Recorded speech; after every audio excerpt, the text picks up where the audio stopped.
खेल में राइफल से गोली चली है। दरअसल गोली लगने से 12 साल के बच्चे की मौत हो गई है। घर में रखी राइफल से बच्चा खेल रहा था। कृष्णा नगर थाना क्षेत्र का पूरा मामला बताया जा रहा है। तो कृष्णा नगर थाना क्षेत्र का ये पूरा मामला है, जहां पर खेल में गोली चल गई है और 12 साल के मासूम बच्चे की मौत भी हो गई है। दरअसल ये एक बड़ी लापरवाही है कि आखिरकार जो पिता थे उनके द्वारा लोडेड बंदूक यानी लोडेड राइफल जो थी वो घर में रखी गई थी। बाकायदा ये अवैध है, इसकी अनुमति नहीं है कि आप लोडेड राइफल को घर में रखें, और खास तौर पर वहां जहां छोटे बच्चे होते हैं। लिहाजा ये बड़ी लापरवाही रही या नजरअंदाज इस बात को लेकर किया गया या इसको हल्के में लिया गया। हालांकि एक मासूम बच्चे की जान इसमें चली गई है। बच्चे ने खेल में लोडेड राइफल चला दी और मासूम बच्चे की जान चली गई। गोली लगने से 12 साल के बच्चे की मौत हो गई है। घर में लोडेड राइफल रखी थी जिससे बच्चा खेल रहा था। अचानक उसने ट्रिगर दबाया और 12 साल के बच्चे को ये गोली लग गई। तो खेल में राइफल से गोली लगी है। ये लखनऊ का पूरा मामला है, कृष्णा नगर थाना क्षेत्र का, जहां का पूरा मामला सामने आया। हालांकि पुलिस अभी पूरी तफ्तीश में जुटी हुई है। तो लखनऊ में दरअसल खेल में राइफल चलने से मौत हुई है। गोली लगने से 12 साल के मासूम बच्चे की मौत हो गई है। घर में लोडेड राइफल रखी थी, लोडेड बंदूक रखी हुई थी। कृष्णा नगर थाना क्षेत्र का ये पूरा मामला है। लोडेड राइफल रखी हुई थी, ट्रिगर दबाया और फिर वो दूसरे 12 साल के बच्चे को जाकर लग गई है गोली, जिस कारण उसकी मौत हो गई है। तो लखनऊ से ये पूरी जानकारी आप तक हम साझा कर रहे हैं।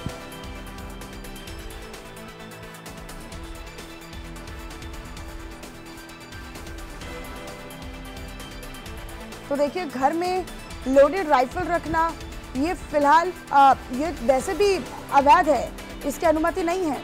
और खास तौर पर ये सोचना चाहिए कि जिनके घर में छोटे बच्चे हैं, कम से कम उन्हें इस बात को संज्ञान में लेना चाहिए, गंभीरता से लेना चाहिए कि कम से कम वो लोडेड राइफल अपने घरों में ना रखें। और छोटे बच्चे चूंकि वो समझ नहीं पाते हैं, और कहीं ना कहीं यही एक दृश्य देखने को मिला तब जब लखनऊ के कृष्णा नगर थाना क्षेत्र में मासूम बच्चे की गोली लगने से मौत हो गई। संजय तिवारी मेरे साथ जुड़े हुए अधिक जानकारी के साथ। संजय, खेल में राइफल से गोली चली, लेकिन ये तो लापरवाही है, ये तो नजरअंदाजगी को दर्शाता है।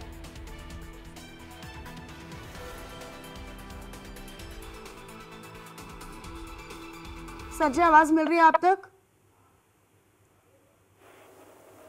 जी, आवाज मिल रही है। मामा की राइफल थी और मामा अपने दोनों बच्चों को लेके गांव से लखनऊ आए हुए थे एडमिशन कराने के लिए। मगर कहीं ना कहीं राइफल, अभी पुलिस भी उसकी पुष्टि नहीं कर पा रही कि राइफल लोड थी कि बगैर लोड थी। दोनों लोग आपस में ही खेल रहे थे, छीना झपटी कर रहे थे। उसी में अचानक गोली चल गई, जिससे शिवा के पेट में गोली लगने से घायल हो गया। शिवा को तुरंत लोग बद्दू हॉस्पिटल लेके जाया गया। मगर कहीं ना कहीं घर के मामा की भी लापरवाही नजर आ रही है। मगर पुलिस इस चीज की पुष्टि नहीं कर पा रही है। जो व्यक्ति जिनकी बंदूक थी, जिनकी राइफल थी, वो कौन से प्रशासनिक अमले में किस पद पर तैनात थे, इसके बारे में कोई जानकारी है आपके पास? ये होमगार्ड की नौकरी करने आए थे, यहाँ होमगार्ड की नौकरी ढूंढने आए थे लखनऊ में। लेकिन ये तो बगैर अनुमति अगर आप घर में लोडेड राइफल रखते हैं तो वो तो वैसे भी एक उस श्रेणी में आता है जिस पर आप पर कार्रवाई होनी चाहिए। तो लिहाजा इन बातों का तो पहले से संज्ञान में रहा होगा, लेकिन उसके बावजूद भी तो कहीं ना कहीं ये नजरअंदाज हुआ या फिर ये लापरवाही, जिसके कारण एक मासूम बच्चे की जान चली गई। उनके मामा का साफ तौर पर कहना था कि राइफल लोड नहीं थी। बच्चों के छीना झपटी में कहीं ना कहीं बटन दब गया है, उसी में ये हादसा हुआ है। मगर कहीं ना फॉरेंसिक टीम भी मौके पे पहुंची थी। कृष्णनगर एसपी को पूछे थे, एसपी से जब बात हुई तो एसपी का भी यही कहना है कि जांच की जा रही है, जो दोषी होगा उसके खिलाफ कार्रवाई होगी। ठीक है संजय, अपनी नजर आप बनाकर रखिएगा। बहुत धन्यवाद आपका इस तमाम जानकारी को साझा करने के लिए।